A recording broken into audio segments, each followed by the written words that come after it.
Bonjour et bienvenue dans cette vidéo où l'on va parler du F-16 qui est arrivé en Ukraine. Donc je vais vous présenter un peu déjà les différentes versions qui ont été donc données aux Ukrainiens. Vous allez voir que des fois il faut faire un peu le tri sur les capacités des uns et des autres, puisque même si on a affaire à des F-16 MLU, Midlife Update, dans tout le cas des F-16 qui ont été livrés, mais vous verrez qu'il y a des différences d'équipement qui peuvent rendre la logistique en termes de maintenance de ces avions assez compliquée, sauf si, entre-temps, ces avions ont été mis à un standard commun, ce dont on ne sait pas. Voilà.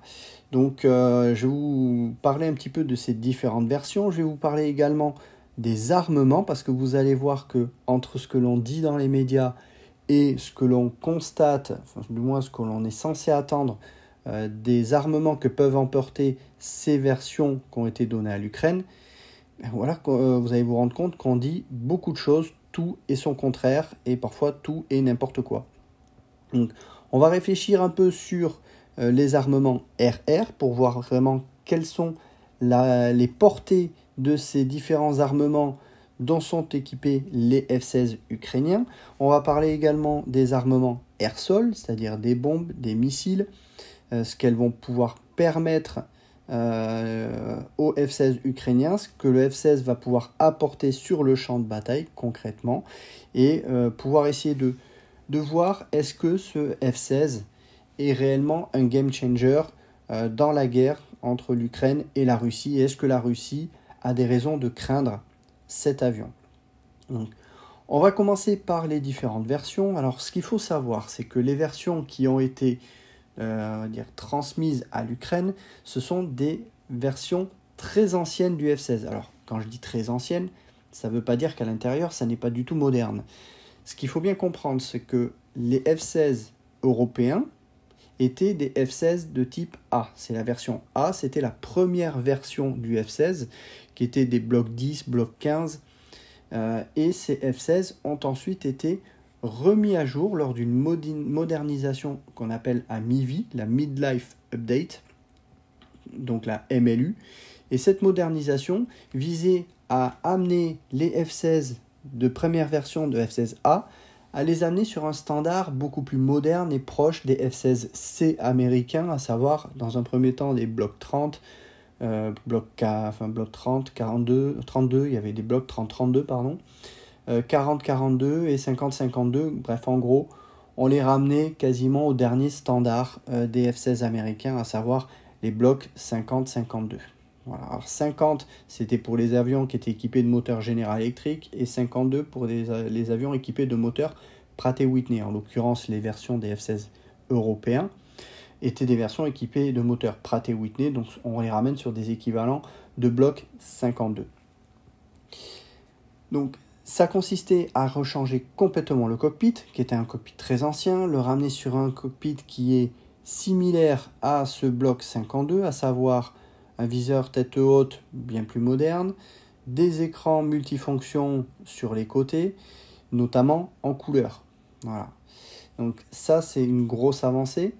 Et également à donner une capacité que n'avaient pas les F-16A dans leur toute première version, c'était leur donner une capacité BVR, c'est-à-dire d'engagement Beyond Visual Range, c'est-à-dire au-delà de la portée visuelle, c'est-à-dire que les premières versions du F-16 n'étaient pas équipées de missiles à guidage radar. Voilà, les missiles IM-120 AMRAAM ou même auparavant les IM-7 Sparrow, bien, ces missiles ne pouvaient pas être emportés sur les F-16A, à l'exception de versions très particulières, comme par exemple le F-16 ADF, qui a après été loué aux Italiens. Mais là, on était vraiment dans une modernisation particulière du F-16A. Mais les F-16 européens, au départ, n'avaient pas cette capacité de missiles à guidage radar à longue portée, enfin moyenne portée plutôt. Voilà, ils ne pouvaient être utilisés qu'avec des missiles à guidage infrarouge à courte portée. En clair, le combat aérien, il ne pouvait engager les avions ennemis que à portée visuelle et donc en dogfight, ce qui était le gros défaut des F-16A. Donc, avec ces missiles à guidage radar, notamment des IM-120, ça permettait de décupler les capacités des F-16A en matière de combat aérien. Alors, les pays européens ont fait leur version MLU qui est globalement assez similaire entre les différents pays. Néanmoins, au sein de ces MLU, on a plusieurs, on va dire, étapes, puisque le MLU, c'était une première étape qui visait à moderniser dans un premier temps, mais après, il y avait des modernisations, notamment de logiciels, pour pouvoir amener des capacités supplémentaires. C'est ce qu'on va appeler ensuite les MLU Tape. Vous avez les MLU Tape M1, M2, M3, M4, etc. Et on est arrivé, alors aujourd'hui, je ne sais plus à quelle version on est, si on est à du M8, mais il faut savoir que tous les pays n'ont pas fait évoluer tous ces standards. Vous avez un pays qui est peut-être au MLU M8.2, un autre qui va être resté au MLU Tape M6, et vous avez une grosse disparité entre les différents pays européens quant à ces versions de MLU. Et ces versions de MLU ont aussi amené des bombes de guidage de type GPS, des bombes à guidage laser, des pods de désignation laser également.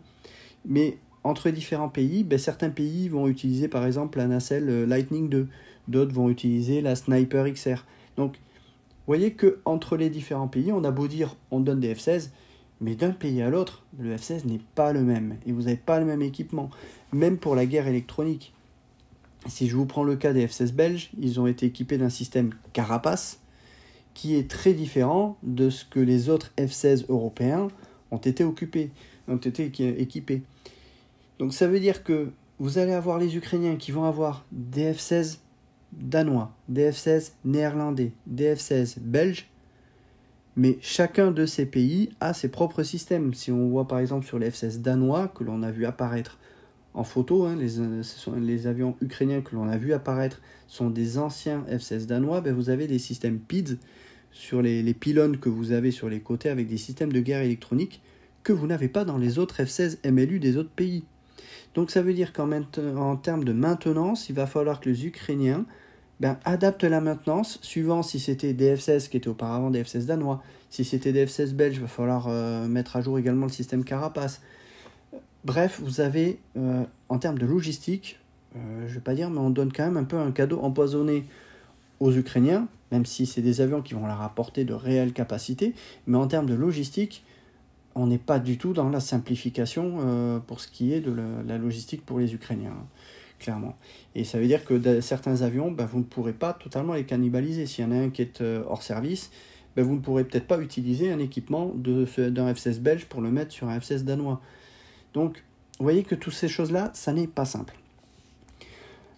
Autre chose qu'il faut clairement préciser, ça a été pas mal dit également dans les médias récemment en analysant les photos les premières photos des F-16 ukrainiens, on a des F-16 qui sont équipés d'AIM-9M, ce sont les missiles que vous voyez là, guidage radar infrarouge, et d'AIM-120B. Alors je précise bien parce que quand on parle souvent d'AIM-120, d'AMRAAM, on parle de manière générique les missiles AMRAAM. Mais attention, les missiles AMRAAM, vous avez plein de versions. Vous avez la version A, B, C. Dans les versions C, vous avez toute une déclinaison C4, C5, C6, C7. Et vous avez même la C8 qui bascule plutôt dans l'AIM-120D. Donc, en fonction du type d'AIM-120, on ne parle pas du tout de la même chose ni de la même portée, comme on va voir. Je reviens sur l'AIM-9. Faut savoir que les F-16 européens étaient majoritairement équipés d'AIM-9X, qui est la dernière version du missile Sidewinder, qui a une portée accrue et qui est également beaucoup plus manœuvrant, qui peut être également utilisé avec le viseur de casse, c'est-à-dire qu'on peut le tirer sans pointer le nez directement vers l'avion. Alors, bien entendu, si le missile il va partir à 90 degrés dès le départ, vous imaginez bien qu'il va dégrader énormément de vitesse et que sa portée maximale va être fortement réduite. Mais voilà, on peut utiliser l'AIM-9X, mais ça n'est pas l'AIM-9X que l'on a vu sur les images des F-16 ukrainiens. On a des AIM-9M, qui est l'ancienne version, alors qui est un missile qui est très bon, la question n'est pas là. Mais c'est un missile qui normalement ne s'utilise pas avec le viseur de casque. Ce qui pose une question, c'est qu'on a vu que les pilotes ukrainiens étaient équipés de viseurs de casque. S'ils sont équipés de viseurs de casque, on pourrait se dire ils peuvent tirer l'AIM-9X. Si on leur a donné des AIM-9X. Et ça, on ne le sait pas. Et c'est un peu l'objet de la vidéo de AT, que je vous renvoie vers cette vidéo qu'il a faite, qui est très intéressante, c'est de dire qu'en termes de communication, ce que montrent les Ukrainiens, c'est un F-16 qui n'est pas on va dire, au maximum de ses capacités. C'est-à-dire qu'on lui montre des missiles moins performants, mais on ne sait pas si les Ukrainiens ont été livrés avec des missiles IM-9X.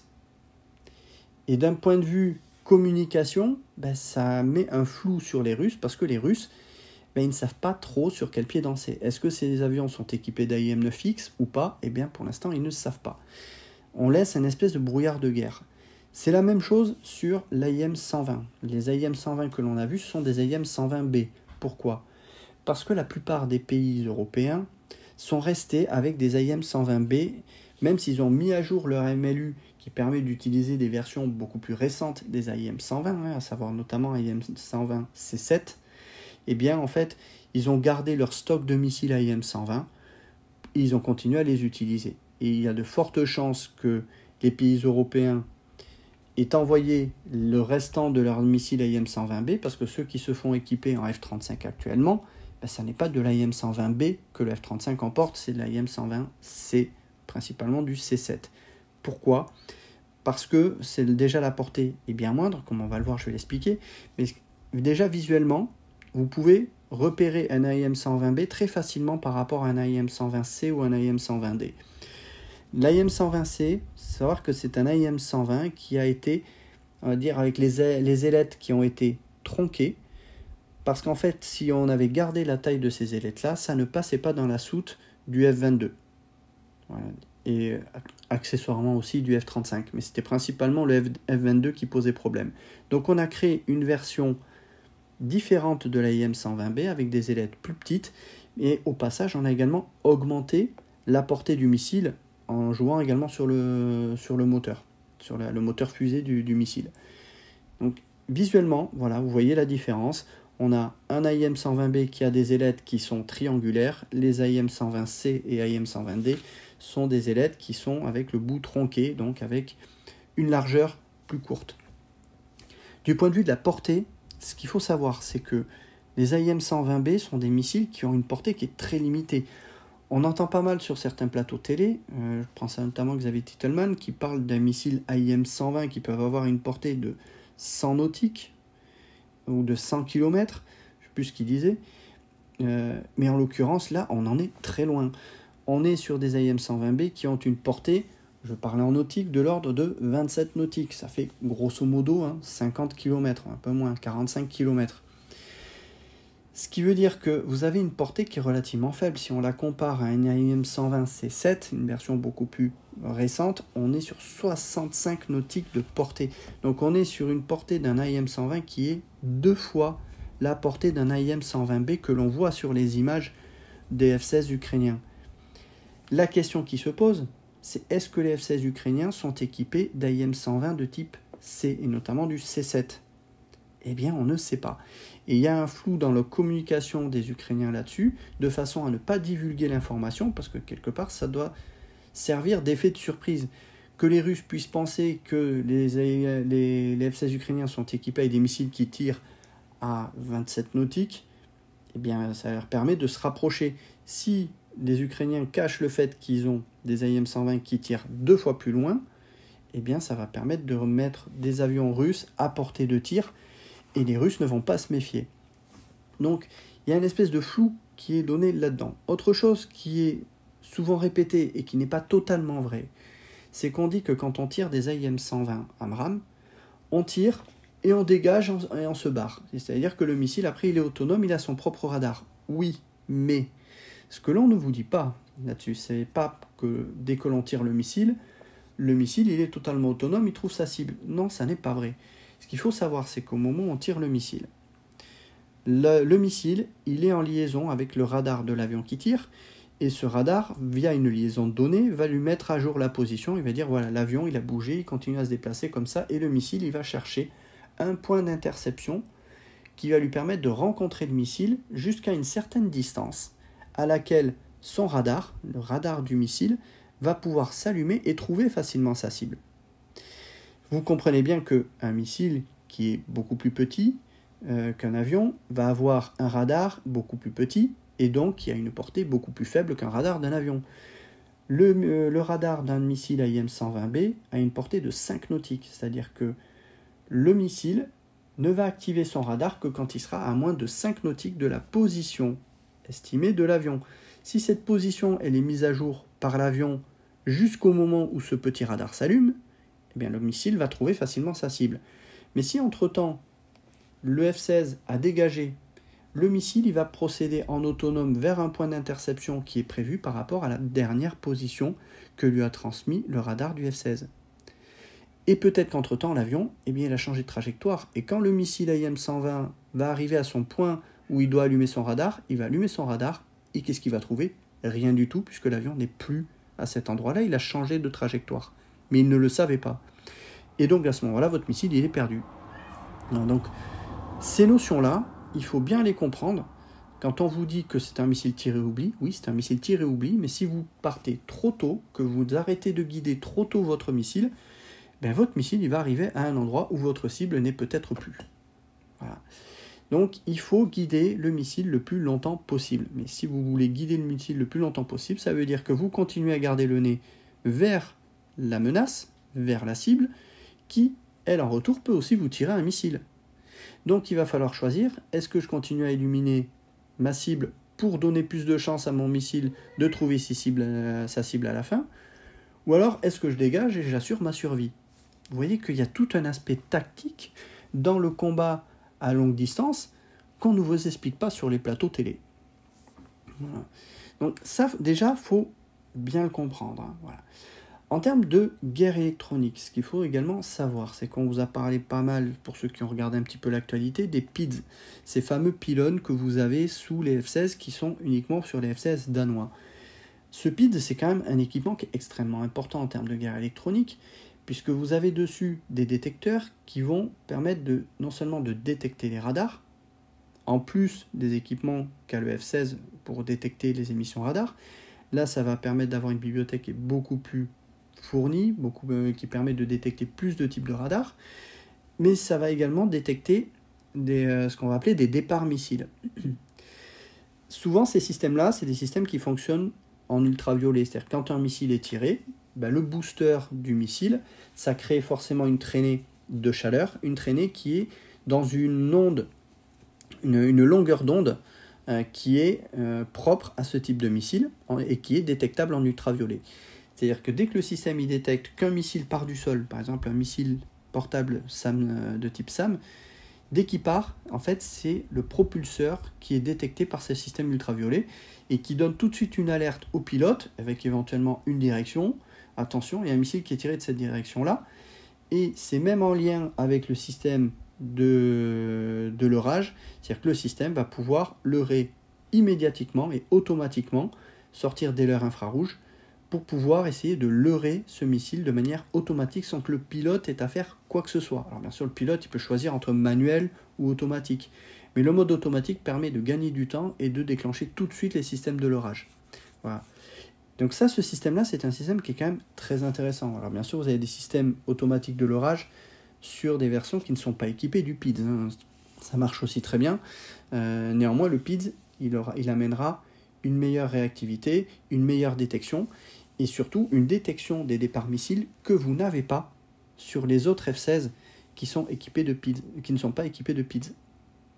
Donc ça, c'est quand même un élément qui est fort, et que les Danois ont accepté de donner ce système-là, qui est un système danois, hein, si je ne dis pas de bêtises, pour justement augmenter la survivabilité du F-16. Donc voilà, donc ça c'est quand même important. Le système belge, lui, c'est un système carapace qui est un petit peu différent. Quand vous voyez dans le cockpit, on est un boîtier qui est un petit peu différent des autres F-16.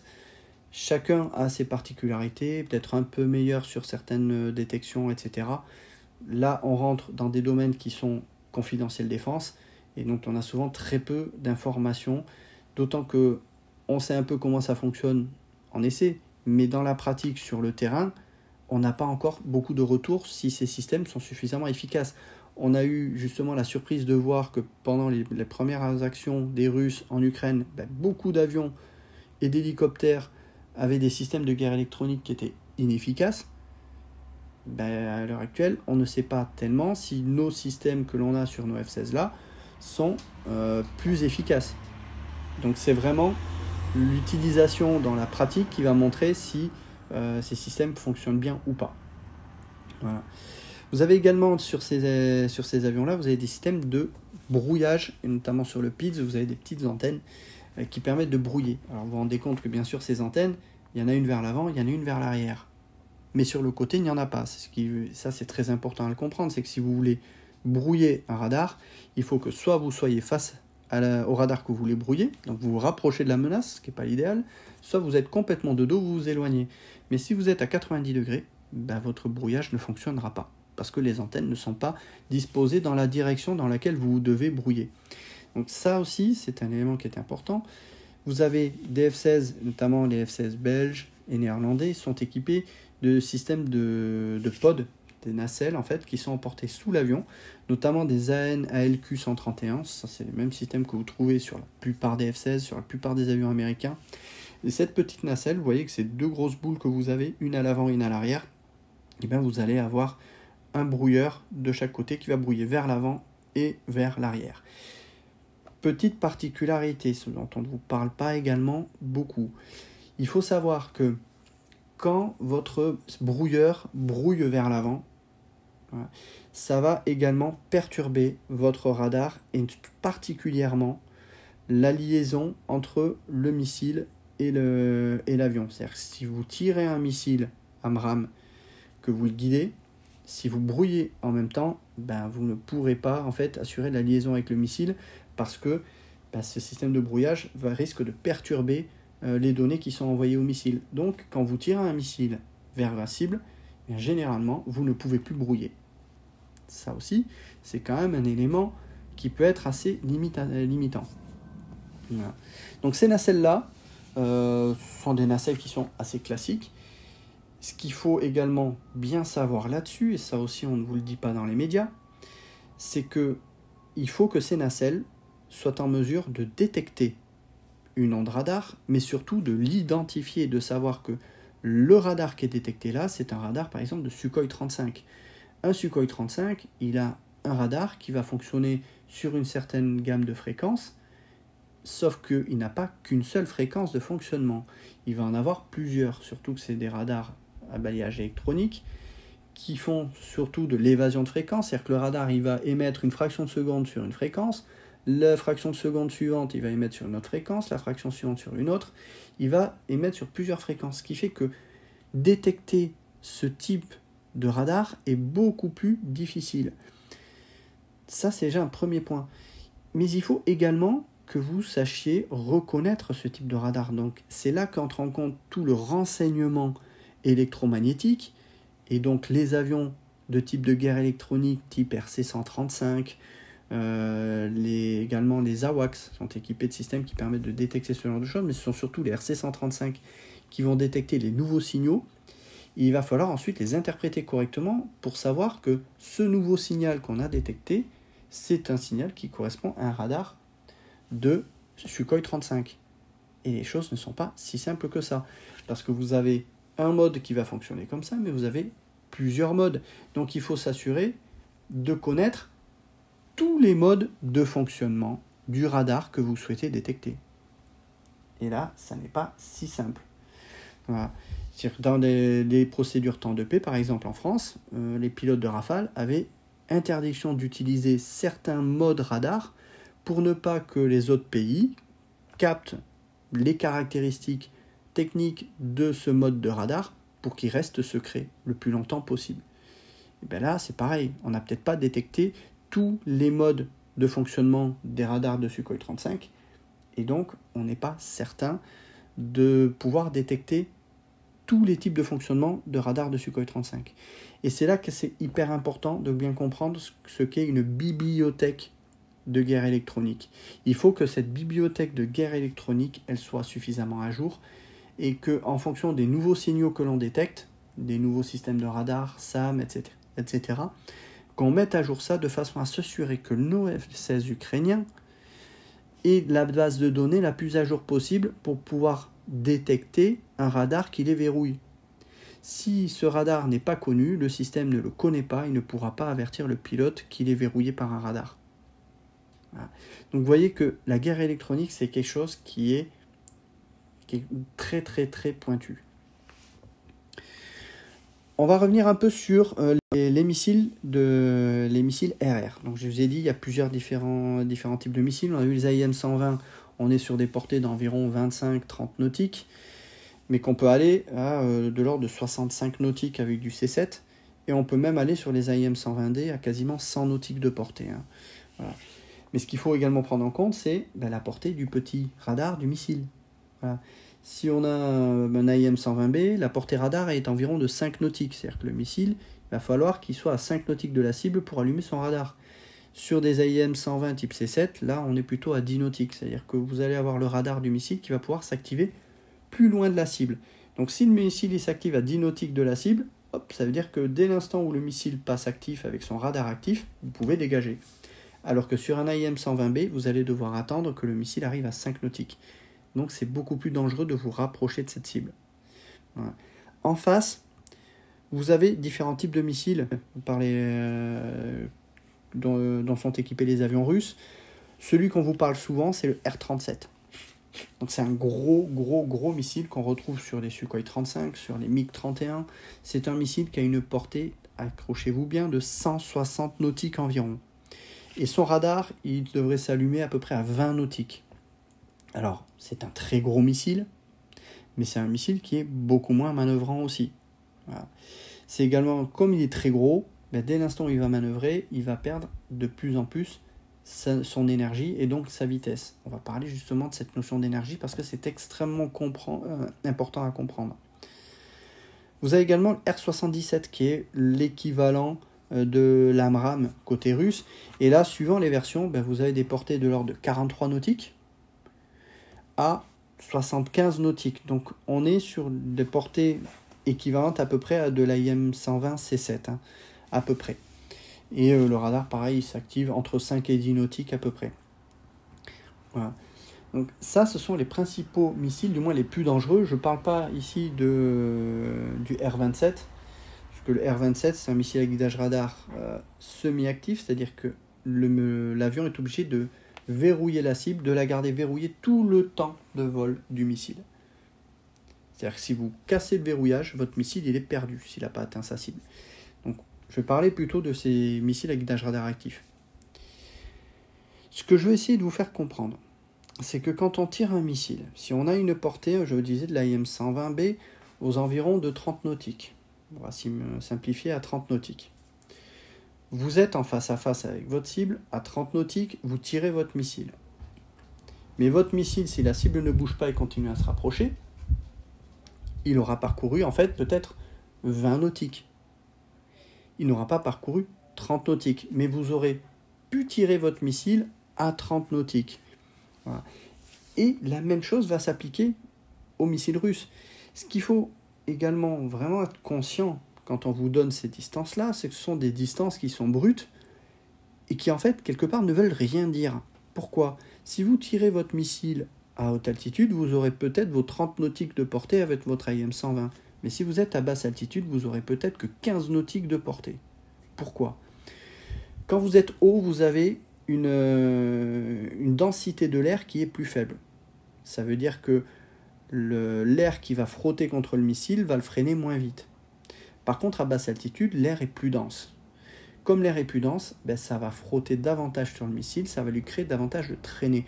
Et donc, le missile, il va avoir une portée beaucoup plus faible parce que cet air qui est plus dense va le freiner plus vite. Ça, on en a parlé pas mal dans ces vidéos. Donc ça, il faut vraiment en être conscient. Donc ces portées-là, ce sont des portées qui sont valables généralement à haute altitude. Mais si vous le faites à basse altitude, vous pouvez certainement à peu près diviser par 2 la portée effective de votre missile. Ça, c'est également très important. Autre chose qui est très importante dans la portée d'un missile, c'est qu'on vous donne cette portée-là dans le cas d'une cible qui ne bouge pas. Or, un avion, qu'est-ce qu'il va faire en face ? Il va bouger.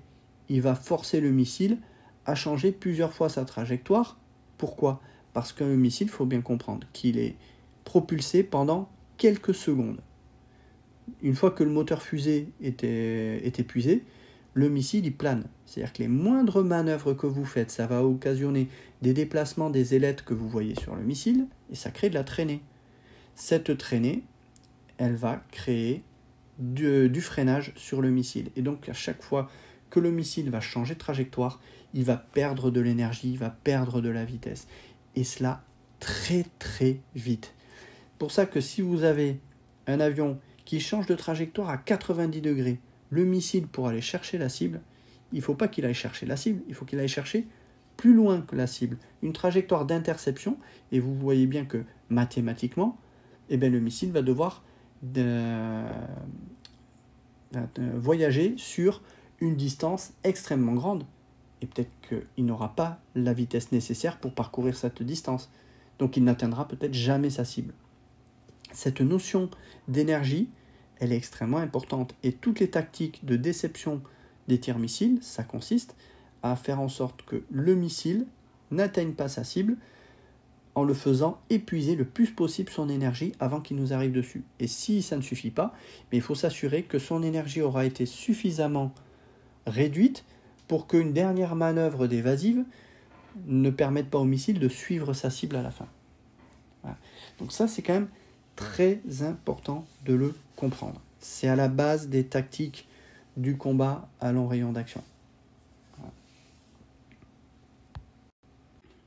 Donc j'insiste bien par rapport à ce que vous pouvez entendre dans les médias. Attention quand on vous donne des portées de missiles, les distances de tir de ces missiles, elles peuvent varier énormément. Néanmoins, je pense que vous comprenez bien que si on a des F-16 ukrainiens qui ont des missiles qui peuvent être tirés jusqu'à maximum 30 nautiques, mais qu'en face les Russes ont des missiles qui peuvent être tirés à 160 nautiques, voire 70, 75 nautiques, ça veut dire que les Russes peuvent tirer plus loin que les Ukrainiens.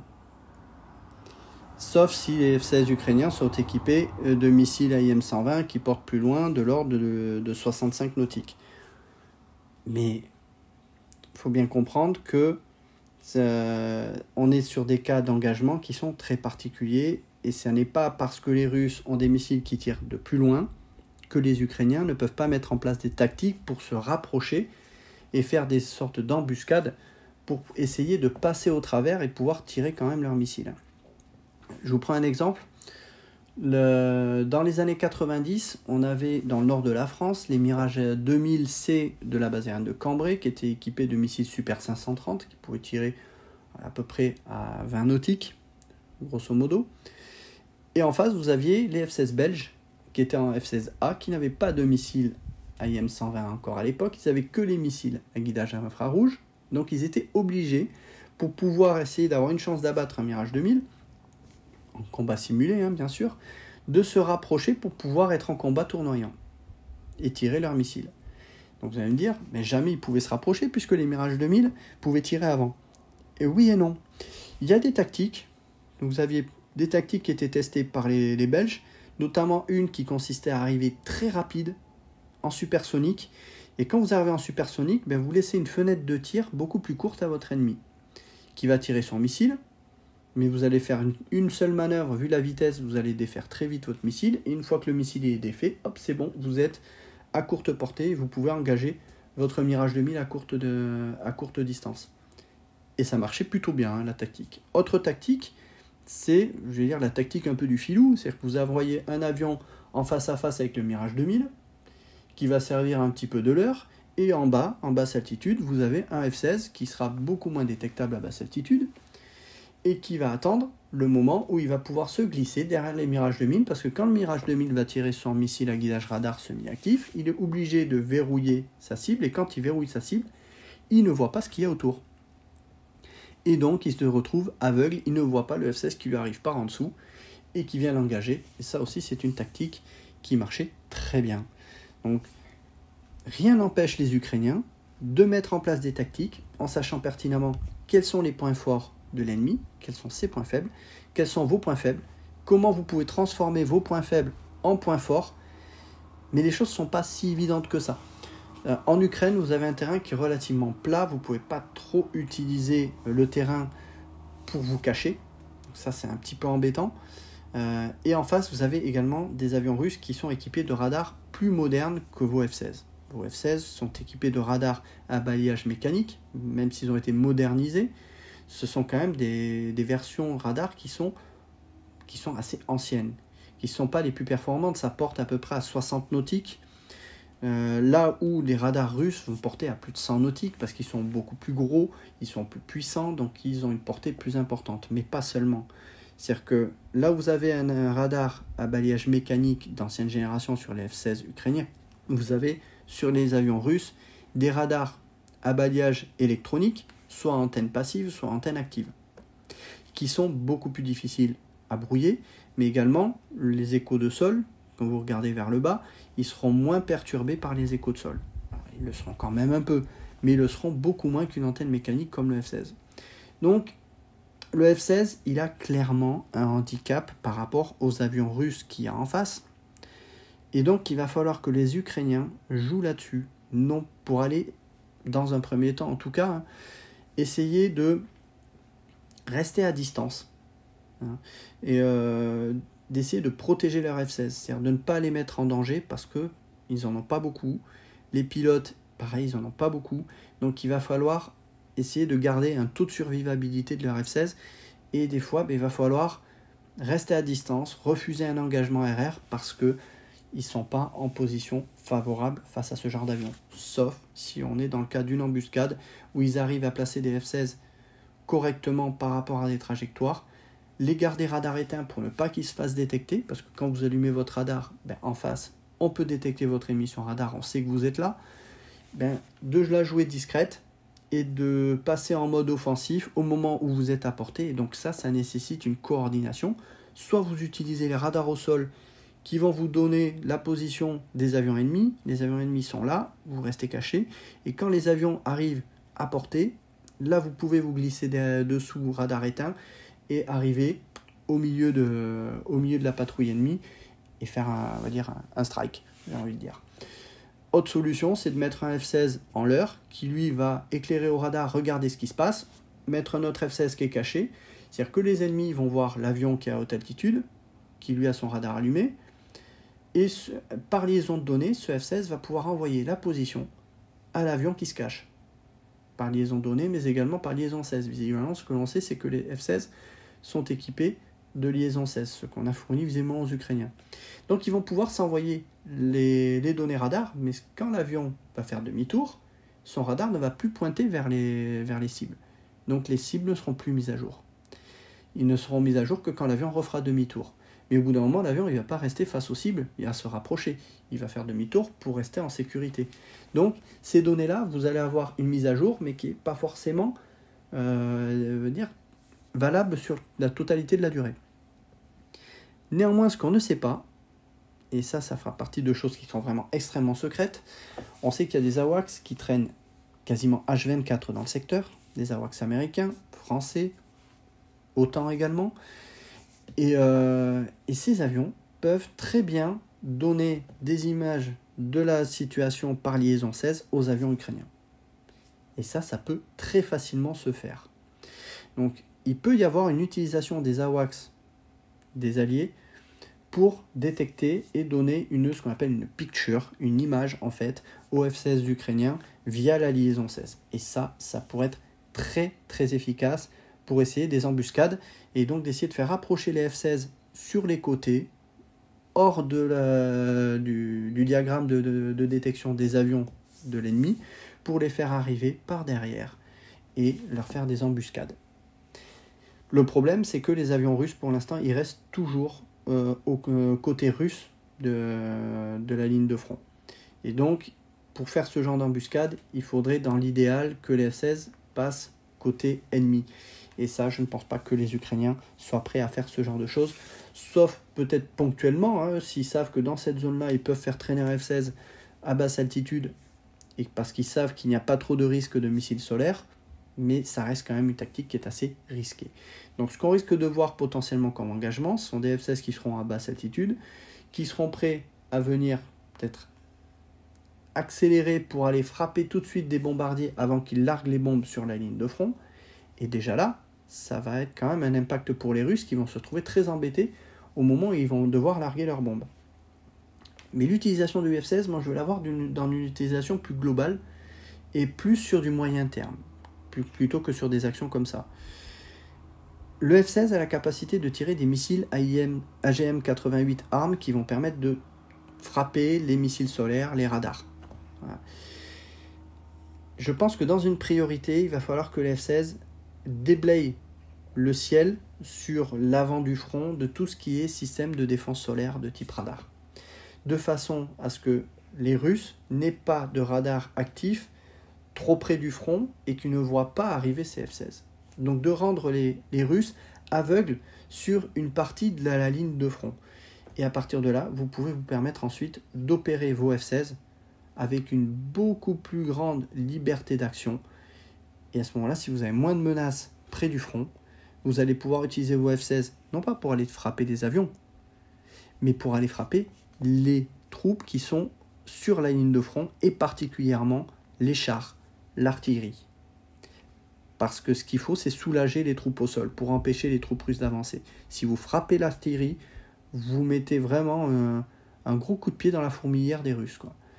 Donc, et ça, pour aller les frapper, vous allez pouvoir utiliser soit des bombes guidées laser et un missile dont on a très peu parlé, je vais vous parler ici, c'est le missile AGM-65 Maverick, qui est un missile en fait anti-char à la base. Et ce missile Maverick il est très intéressant. Pourquoi ? Il n'a pas une portée énorme, hein. On a une portée de l'ordre de 10 nautiques. Vous allez avoir une tête infrarouge ou télé, une caméra télé, avec un grossisseur, un zoom, qui va vous permettre d'aller voir, d'aller chercher un char ou une pièce d'artillerie, de la verrouiller à 10 km et de tirer le missile et vous partez. Alors dire 10 km, c'est pas beaucoup, il y a des missiles qui peuvent vous tirer dessus. Oui, mais les missiles portables qui sont sur la zone, à 10 km, vous êtes à distance. Si vous avez balayé la ligne de front de tout ce qui est missile solaire de moyenne portée, vous pouvez être à peu près tranquille. Mais surtout, vous avez moyen de pouvoir les tirer d'encore plus loin, parce que si vous utilisez ces AGM-65 avec une nacelle de désignation laser, à savoir les Lightning 2 ou les Sniper XR, vous allez pouvoir détecter vos cibles de beaucoup plus loin parce que vous avez une caméra qui a une capacité de grossissement qui est beaucoup plus grande que la caméra que vous avez sur le missile Maverick. Et donc vous allez pouvoir repérer vos cibles beaucoup plus loin. L'avantage du F-16, c'est que il va pouvoir faire dialoguer la position que détecte la nacelle dans l'avion et la transmettre au missile. C'est-à-dire dire au missile, bah là j'ai quelque chose, tu regardes là. Et là après le pilote va pouvoir affiner et verrouiller sa cible et savoir que la cible il va la chercher dans ce coin-là, de beaucoup plus loin, et il va pouvoir tirer son missile Maverick de beaucoup plus loin et rester encore plus à distance de sécurité. Ça peut être un outil qui est très intéressant. Pourtant, on vous parle quasiment pas de ce missile Maverick. Et pourtant, il faut savoir que ce missile Maverick, il est aujourd'hui quasiment plus utilisé par les pays alliés. Les Américains en ont un stock qui est colossal, qui est quasiment plus utilisé. Les seuls qui utilisent encore un peu les missiles Maverick, c'est le corps des Marines. Mais il y a un stock de missiles Maverick qui est énorme. Donc si vraiment les Américains ils veulent donner des missiles Maverick qui sont en plus en fin de vie, il y a moyen de pouvoir les utiliser sur le front et de manière très efficace, à la condition que les F-16 aient quand même suffisamment déblayé le front directement et l'arrière proche du front des missiles de défense solaire de type SAM. Donc ça peut être une tactique qui est, pour moi, sur le moyen terme, c'est la tactique qui serait la plus efficace. Voilà. Autre capacité qui pourrait être intéressante directement sur le front, ça serait des bombes à sous-munitions. Alors, lors de la première guerre d'Irak, la première guerre du Golfe, il y avait pas mal de bombardements qui avaient été effectués par les avions américains avec des bombes de type MK-20 Rockeye. Alors ces bombes, c'était des bombes à sous-munitions qui emportaient plusieurs centaines de petites bombelettes, principalement anti-véhicules et anti-personnel. Mais vous avez également des versions à sous-munitions qui ont moins de bombinettes, mais qui sont des munitions qui peuvent être guidées, notamment les SFW, les Sensor Fused Weapons. C'est-à-dire que chacune des petites bombinettes a un petit capteur qui va essayer de détecter, en fait, lorsqu'elle sera larguée, un véhicule et cibler un véhicule. Voilà, donc ça peut être des munitions qui sont très intéressantes, d'autant que ces bombes-là, elles peuvent être larguées sous forme de TOS. Hein. Vous avez vu ces trajectoires des Sukhoi et même des hélicoptères qui tirent des roquettes sur un cabré et qui dégagent ensuite. Ben là, vous pouvez très bien arriver en basse altitude, cabrer au dernier moment, larguer votre bombe qui va partir en parabolique jusqu'à atteindre sa cible. Et le F-16 a quand même sur cette méthode de largage, a une précision qui est relativement bonne. D'autant que certains modèles de ces bombes-là sont des bombes qu'on appelle WCMD, Wind Corrected Munition Dispenser. C'est-à-dire qu'elles vont corriger en fait le vent qui va être subi après le largage. C'est-à-dire que le F-16, lui, connaît le vent, il va corriger pour calculer le point d'impact, mais une fois que la bombe est larguée, ben, le vent entre l'endroit du largage et l'endroit où la bombe va venir impacter, on ne le connaît pas. Et bien ces bombes-là vont corriger le vent de façon à garder une certaine précision sur la zone qui a été visée.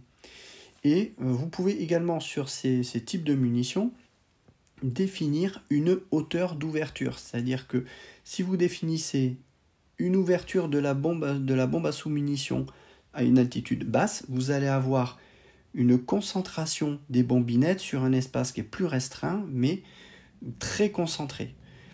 Alors que si vous réglez une altitude plus haute, ça va se disperser sur une plus grande distance, mais vous allez couvrir une plus large zone. Alors bien sûr avec des trous entre les bombinettes, mais vous allez pouvoir optimiser en fait la couverture de vos bombes à sous-munitions. Alors vous allez entendre dire, ça a déjà été dit, les bombes à sous-munitions, c'est interdit.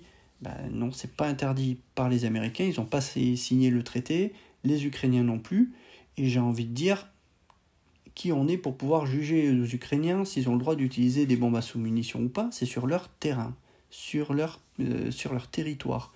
Donc le problème de la dépollution, ben, ce sera leur problème de toute façon après la guerre, quoi. Qu'on aille larguer ce genre de bombe dans un autre pays, puis après on se casse et on se dit débrouillez-vous avec ça, ok, je peux comprendre. Mais là, en l'occurrence, c'est sur leur territoire et c'est pour se défendre, quoi. Et pour essayer d'avancer. Donc ce genre de bombes à sous-munitions sont relativement peu onéreuses. Elles sont disponibles en large stock chez les Américains, qui les utilisent beaucoup moins actuellement. Mais je pense qu'il y a des bombes de ce genre qui arrivent en fin de potentiel et que les Américains pourraient très facilement donner aux Ukrainiens. Et ça, sur le front, ça peut avoir un excellent effet, quoi. Autre capacité qu'on pourrait avoir sur les F-16, c'est d'avoir des missiles AGM-84 Harpoon, des missiles anti-navires, qui pourraient servir à frapper le pont de Kerch. Alors, frapper un pont, c'est pas comme frapper une cible standard. Si vous frappez le tablier, le risque est que le missile passe au travers, il va faire un joli trou, mais il va exploser en dessous, votre tablier il sera toujours là, votre pont il va être très vite réparé. Par contre, ce qu'il faut taper, c'est les piliers. Et quand on frappe des ponts, on utilise souvent des bombes à guidage laser pour aller frapper les piliers, voilà, qui sera beaucoup plus difficile à réparer. Mais là, quand on voit les piliers du pont de Kerch, on est sur des piliers qui sont extrêmement massifs, et je doute vraiment qu'un seul impact de missile puisse avoir un effet suffisamment efficace pour détruire ce pont. Néanmoins, avec un missile Harpoon, vous allez avoir un missile qui va arriver avec une vitesse cinétique, enfin une énergie cinétique importante, qui va pouvoir perforer dans un premier temps le béton, pour ensuite exploser à l'intérieur et faire beaucoup plus de dégâts. À la différence de certaines bombes qui vont exploser à la surface, qui vont faire que égratigner. Alors bien sûr, dans certaines bombes, vous pouvez paramétrer si vous souhaitez que ça impacte à l'impact, enfin que ça explose à l'impact, ou que ça explose après avoir fait un effet de pénétration. Ça se paramètre, ça aussi. Hein. Voilà. Ce qu'on ne sait pas non plus, c'est est-ce qu'on va adapter les missiles Scalp EG ou Storm Shadow sur les F-16. À l'heure actuelle, ça n'existe pas. Mais comme on l'a vu dans la guerre en Ukraine, ça n'a pas posé de soucis pour adapter des AGM-88 armes sur des avions russes. Donc adapter des Scalp ou des Storm Shadow sur les F-16, c'est de la ligne de code. Hein. Ça devrait se faire assez rapidement. Néanmoins, il faut que les Américains soient d'accord parce qu'on va toucher à des lignes de code sur un avion américain, et il faut que les Français soient d'accord également pour que des lignes de code du Scalp soient intégrées sur un avion américain. on ne sait pas si les choses ont été acceptées là-dessus. Autre capacité, mineure celle-là, mais qui peut avoir son importance, c'est la capacité de pouvoir déployer des leurres de type ADM 160 MALD, les MALD. Alors c'est déjà le cas, ils ont été adaptés sur des avions russes, néanmoins on peut également le faire sur des F-16 et de manière beaucoup plus optimale. Donc ça marche aussi très bien. Je reviens sur un point sur les AGM-88 dont je n'ai pas parlé. On les a adaptés sur les avions russes, sauf qu'il faut savoir qu'on les tirait sur des positions connues au préalable. Et après, si le radar était allumé, le missile pouvait trouver sa cible, mais si le radar était éteint, le missile était perdu. L'avantage de l'avoir sur F-16, ce missile ARM, c'est que ça va permettre d'utiliser différents modes. Vous avez des modes qui vont permettre d'utiliser directement ce que va détecter le missile. Il va détecter une onde à tel ou tel endroit. Il ne va pas vous afficher la distance. Néanmoins, il va pouvoir la détecter et vous allez pouvoir le voir dans le cockpit. Autre capacité, ça on ne le sait pas non plus, c'est que vous pouvez utiliser le missile AGM-88 ARM avec un petit pod que l'on met sur le côté de l'avion qui s'appelle le HTS, le Arm Targeting System, qui est utilisé par les F-16 américains sur les F-16 SEAD, les F-16 Block 50-52, ce qu'on appelait les F-16 CJ. Quand vous utilisez cette petite nacelle, en fait, c'est une nacelle qui va recevoir toutes ces ondes radar, qui va faire de l'interférométrie, qui va faire également de la triangulation, pour pouvoir localiser précisément la position de l'émetteur radar. Et ça va permettre de donner au pilote une information beaucoup plus précise de la distance à laquelle se trouve le missile et de savoir, le système radar, et de savoir s'il est à portée de tir. Et ça, on ne sait pas si les Américains ont fourni ces fameux pods HTS. Et ça pourrait rendre quand même l'efficacité du missile ARM bien meilleure que si on reste sur des modes un peu plus basiques sans cette nacelle de désignation. Et là, vous faites ça, vous n'avez pas besoin d'être au-dessus du territoire ennemi, vous faites ça depuis le territoire ukrainien, à une distance de sécurité, ça ne poserait aucun souci. Donc il y a moins de risques que ces systèmes, en cas d'avion abattu, tombent du côté russe et puissent tomber ensuite aux mains des Russes. Donc voilà, vous avez, je pense avoir balayé pas mal de sujets sur ces F-16. Vous voyez que par rapport à ce qu'on vous dit dans les médias, les choses ne sont pas aussi simples. Alors, parce qu'il faut bien comprendre que les gens sur les plateaux télé, généralement, ils essaient de simplifier tout ça pour que le public en ait une compréhension, on va dire, générale, quoi. Voilà, généraliste. Là, je vais un peu plus dans le détail, parce que je sais que si vous regardez cette vidéo, vous vous intéressez à ce genre de détails. Et je pense qu'il faut que vous compreniez un petit peu tout cela. Les choses ne sont pas aussi figées que l'on pourrait le dire. Les tactiques jouent énormément. La façon dont les F-16 ukrainiens vont être utilisés, ça va jouer énormément. Et tout ça, les Ukrainiens, ils vont pas dire comment ils vont utiliser leur F-16.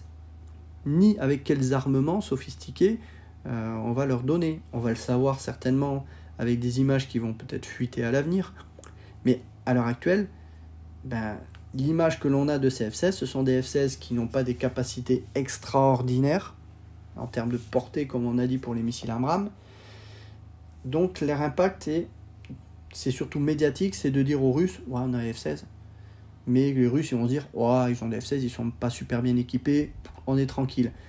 Mais les Russes, ils sont pas si tranquilles que ça, parce que si on regarde ces dernières semaines, les Russes ont mené pas mal de frappes avec des missiles de croisière sur des bases aériennes ukrainiennes. Alors, est-ce que ce sont les bases aériennes qui hébergent ou hébergeront les F-16 ?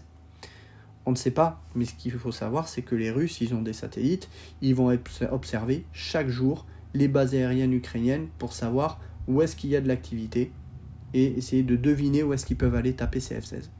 Parce que, mine de rien, ces F-16, même s'ils auront un impact limité, ponctuellement et localement, ils peuvent avoir un impact qui peut complètement déstabiliser le front russe et qui peut créer des opportunités de percée pour les Ukrainiens à terme.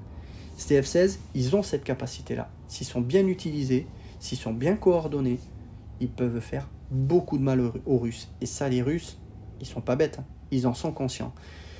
Le problème, c'est que pour l'instant, les Russes, ils refusent de prendre le risque d'aller plus loin en territoire ukrainien. Parce que la défense antiaérienne ukrainienne, aujourd'hui, elle est plus forte qu'au début de la guerre et ils ne s'y risquent pas. Et même encore, ces derniers jours, ils ont encore perdu des Sukhoi 34.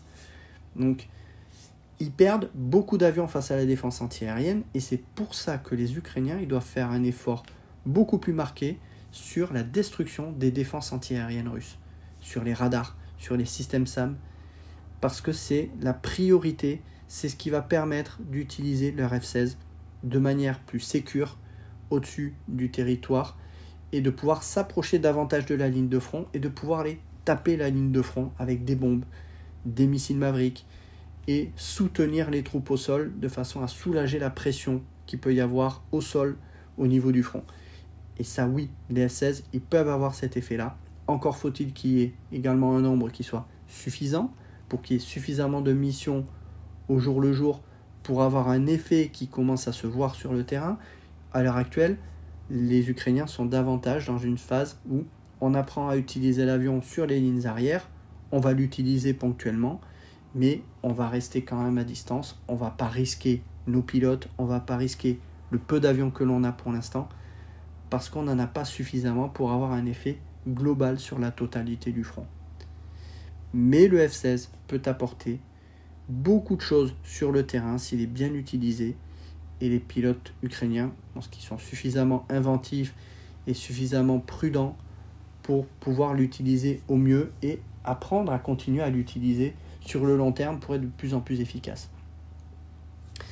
Voilà pour cette vidéo, n'hésitez pas à poser vos questions, je pense avoir à peu près tout bouclé. Si j'ai pas été clair sur certaines choses, n'hésitez pas à me demander des précisions et je vous dis à très bientôt.